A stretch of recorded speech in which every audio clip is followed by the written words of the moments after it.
Yo mga kabakal, nakatapos tayo sa pesta natin. Yan, nakatapos tayo.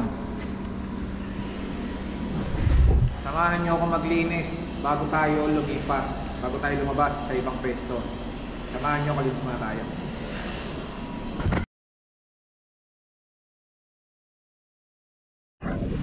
Yo mga kabakal, nakatapos na tayo maglinis. Check naman natin yung final appearance. Watch. Ang importante lang naman mga kabakal pag sa final appearance, bago natin pinturahan, yung mga welding defects.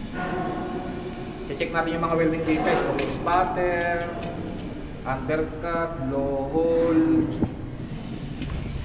Basta pag walang mga spatter, walang mga blowhole, all goods yun mga kabakal.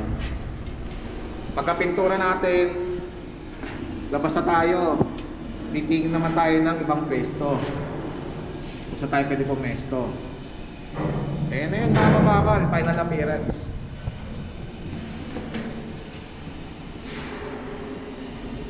Basta importante lang naman sa akin, di baling mabagal sa weldingan, walang welding defects. Kasi pag may welding defects mga kabakal, doon magtatagal kasi i-repair mo siya, gagawin mo, weldingin mo, ganun senaryo.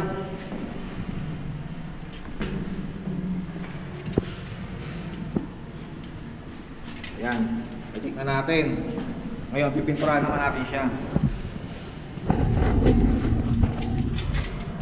Basta sa akin, importante, walang welding defects.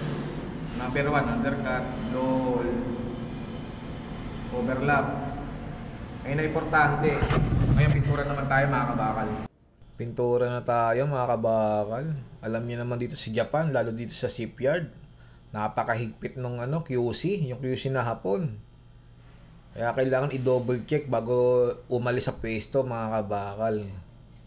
Yan, pagka kasi napinturahan, doon mo siya mas lalo makikita kung merong welding defects, spatter, overlap o undercut, o kaya blowhole. Kaya mas maigi pa rin talagang ispatan talaga ng ilaw. Yan, tulad yan, may nakita akong spatter. Kailangan talaga ispatan.